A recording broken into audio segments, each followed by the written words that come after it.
I'm going to do a demo overview of the Autel MaxiDAS dhDS708 diagnostic tool. It comes in a very sturdy carrier case, solid. Will take a lot of knocking about, won't be damaged. I'm going to open the box now and have a look inside and see what's there. To open the case, we have to slide these latches to the outside.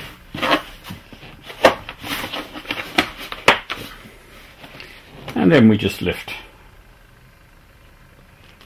Everything stays in place, which is very good if you're carrying this around the back of your van. What we have up here is all our various different manufacturers' connectors. The main one we'll be using here is the dhDS708. This would be compatible with both EOBD and OBD2 vehicles. The other ones then are OBD1, or would be, I would think in Europe we would call it pre-EOBD, because we didn't have an OBD1. In America they did. Should BMW, Toyota, Mazda, Mitsubishi, Hyundai, Toyota, Honda, Nissan, OBD, as I've pointed out, GM, Daewoo, Kia. You also have an SD card reader here as well in this slot. That's handy when you're putting your SD, if you want to do updates on your PC, which is a lot quicker than doing it from the unit itself. And it comes with spare lighter fuses.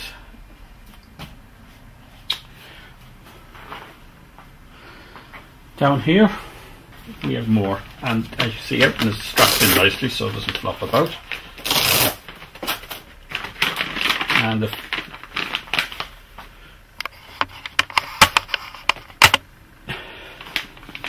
And the first bag we take out has the power supply.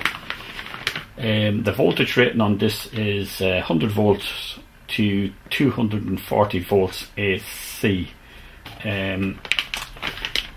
It'd be compatible with both UK and US markets. And the mains lead actually comes with a US lead. So if you're using it in the UK market, you'd have to snip that off and put a proper plug on it. Or if you're in Europe, you'd have to put on the relevant plug for the country you live in. We have more diagnostic connectors here. Not too sure. One's Chrysler, and I'm not too sure what the other is.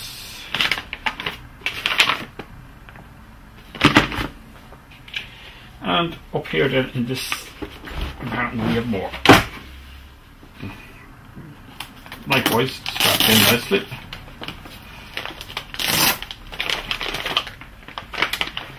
In this we have a LAN cable, so you can connect directly to your PC from your diagnostic tool. Might make it a bit quicker for upgrading and doing your registration. And also you've got 2 crocodile clips that will connect to a battery for powering it up. This would be for pre-OBD2 and EOBD, when it didn't have its own supply coming out with a diagnostic connector. And you can use both. That can plug straight into your cigarette lighter, or it can go into this, which these ends then would fit to the relevant terminals on your battery.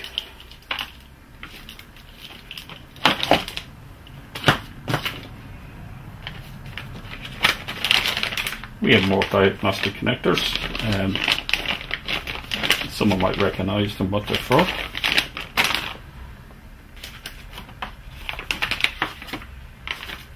In this you have your instruction book, a quick setup, and your software that you would install on your PC. This would be for remote desktop viewing if you want to view your device on the PC, and printing and data logging.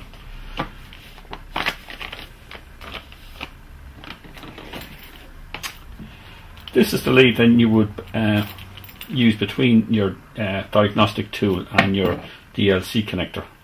So we're going to get the OBD connector off. One is male and one is female. Put on the right one. You don't want to damage these. You don't want to damage these pins in here, so make sure you don't damage them.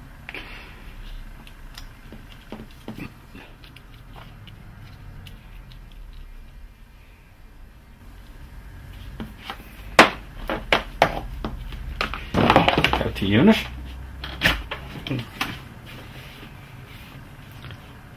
On this, I see something now I'd rather not have.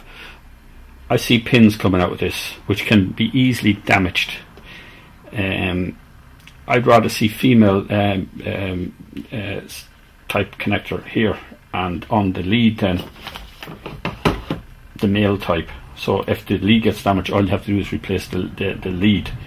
If this gets damaged, you might have to replace that connector inside, which I don't know yet, might be hard to replace. To unsolder it nowadays, it can be quite difficult, so be careful with that at all times when you're putting these in. Don't jam them in crookedly or anything like that. I'll plug it in.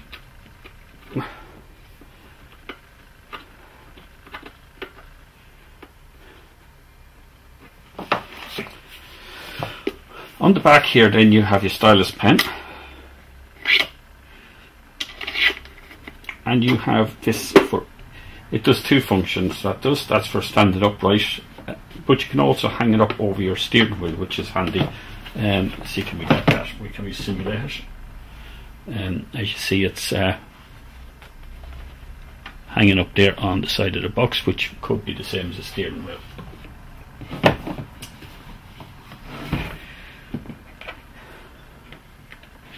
And here on the top then we have our power button for powering on and off, our LAN connection for that blue LAN cable, USB cable connector, and your DC jack for your DC power supply. What I'm going to do now is I'm going to set this up for running on the bench here to set up the Wi-Fi. I'm going to power this up with its DC power supply from the mains, as it doesn't have its own internal battery to power it up. But first I'm going to put this SD card in that comes with it. It's an 8 gig. I'm not too sure what the maximum card you can put in it. I've read on forums 32 gigabyte HC SD card. If you get a class 10, it'll be a lot quicker loading files onto it when you're doing your updating from your PC. Okay, let's stick it in. Here's your it clicks in place.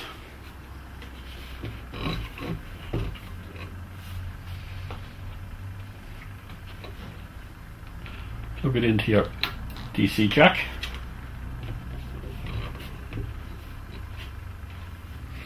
And now we can power it up. There's a button up here.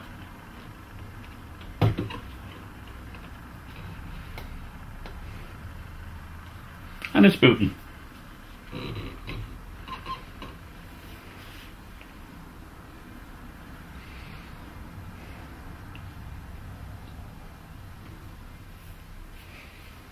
I'm going to leave this live to show you the boot time on it. I could speed it up. Okay, that's the boot time.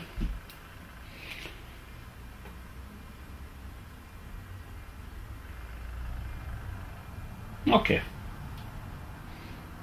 It's still doing things. Now we should be ready. Well, it's under a minute boot time. I'll take out my stylus pen. And I'm just going to go through all the manufacturers first. I'm not going to go through every one. We got our Asian, which covers that's 14, 15, 16, 17 Asian, and we got what a bit more of European. Okay, and we have our US. We've only got 3 manufacturers in the US, and we have China here now. Incidentally, this China selection wasn't on this until after I done the update. I have this registered already. When you switch this on for the first time, you will be prompted to register your device. Obviously, unless you're connected to the internet, you're not going to be able to do that. So you just get rid of it and set up your Wi-Fi. And how you do that is you go to your setup,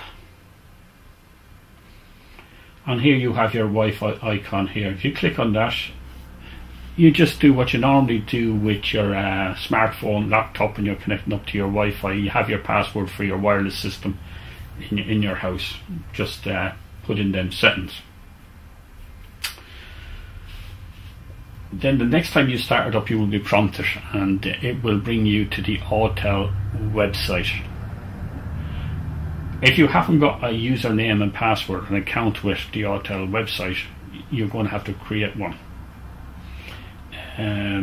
When you do create it, go in there, register your account. They'll ask for a lot of details, your name, address, lots of information to look for. And when you have your account created, then you have to add this device. And how you do that is it'll look for the serial number and the register password. And the serial number and the register password are in this here. They'll be down around here. Yes, that's the product serial number, and here's our register password. So use them to register your device. You won't be able to update until you have that registered with the serial number and the password. As we can see here from my icon up here, we are connected to the wireless.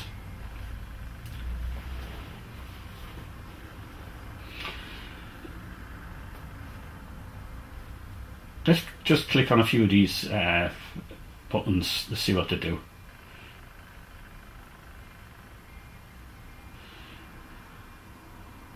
I would leave that setting there the way it is, because you haven't got you probably at your home or workshops, you're not going to have a static IP address or one that will be static. So leave it as it is. That'll automatically obtain an IP address for you. You have your either English or metric. I have it set to metric. You can set it to English if you want. Your date time. You can set up the format, the date format down here, what way you want to put it up there, display it. The language, you might have to come to this first, because I found this in a different language. It wasn't in the English, and I went to that first to find English flag there, and I clicked on it. Okay. Now here you got your backlight. You can dim it.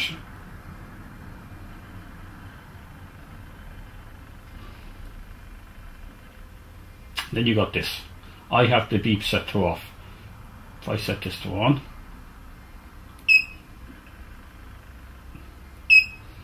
I'm just going to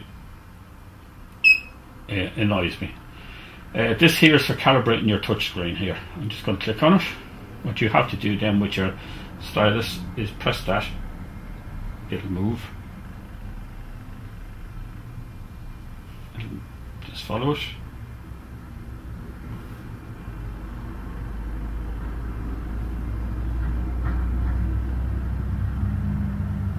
And then it gives you 30 seconds to save the data. This is your remote desk viewing. You will have to use the software that comes with your device on the disk and install that.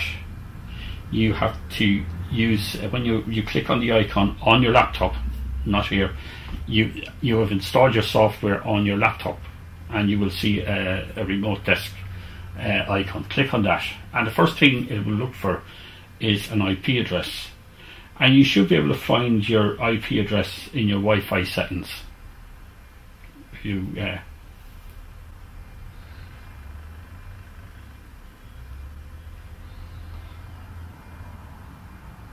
my IP address is here, the top one there. You'll see it there above server subnet mask.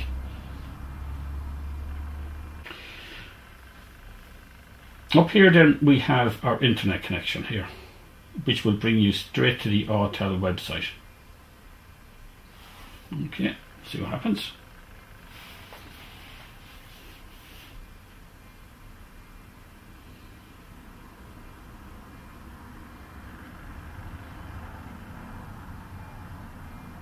Let it load up, and we're in.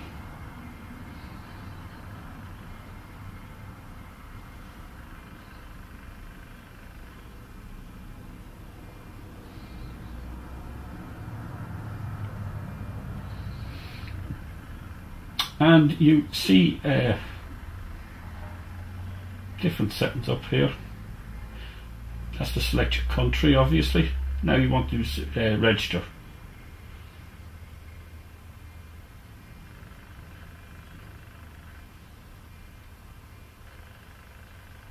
Just let it carry out that. I clicked on the country.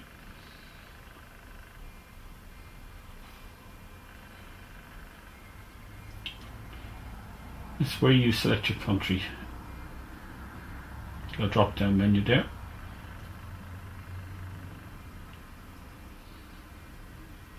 It's given you 3 settings: Europe English, United States English, or China. 3 different. That's all I have on this. Okay, I have it set for Euro English because that's where we are. Try and get over here to the right, and you have your register. Just click on the register. Give it a few minutes.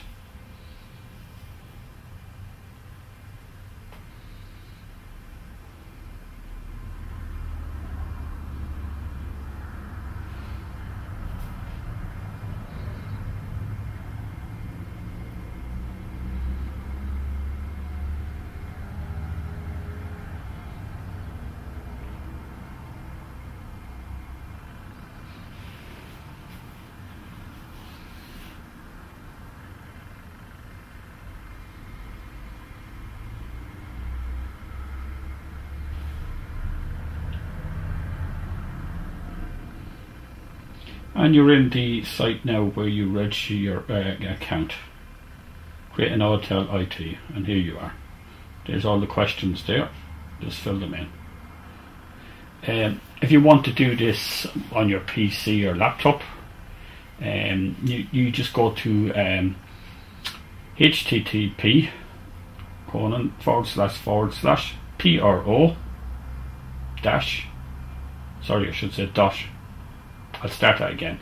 http pro.auteltech.com,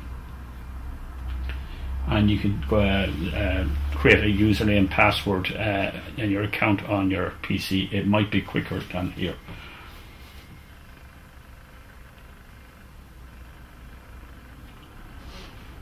Okay, you have your account set up.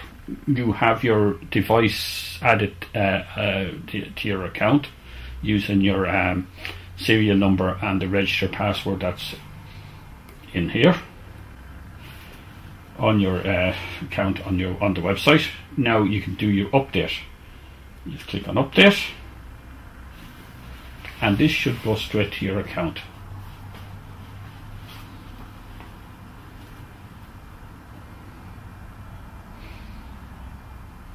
The first time you do it, it might prompt you for your username, your Autel ID and your password.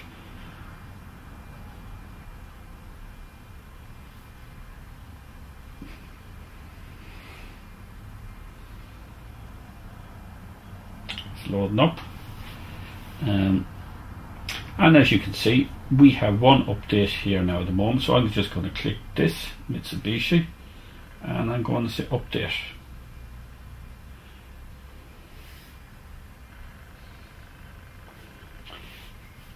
This can take a considerable amount of time on the device. I normally put that card on the SD reader or in my SD reader on my laptop, depends which laptop I have, and I would do it on that. It's just a little bit quicker. On your PC with your software, you have, I didn't mention it, a dhDS708 updater icon on your desktop as well that would have been installed with your software. If you click on that, put in your Autel ID and password, and it will go straight to your account, and you should be able to do an update. But you have to make sure you have your SD card plugged into your PC.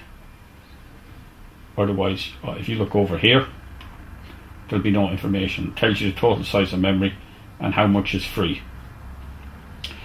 Obviously, as these get more and more updates, this card has less free space in it. Now, if you have less free space in it, that's less free space for you to take photos and store data for reference when you get back from a test drive. So if you find your card getting full, I would upgrade it. As I said earlier, I think the maximum SD card is 32 on this. I have to verify that. I'm still waiting for verification back from it. But I would imagine a 16 gig HC class 10 would be adequate for it. We're still downloading. Considering it's a very small file, this is taking a long time. This is only a 9.5 megabyte file, and it's still downloading. Let's see how quick it installs it. For 100%. It's installing.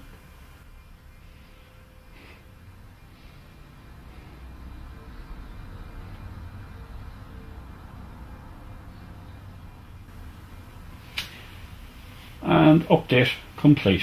We have the latest version of Mitsubishi now installed on the SD card. So I'm just going to exit.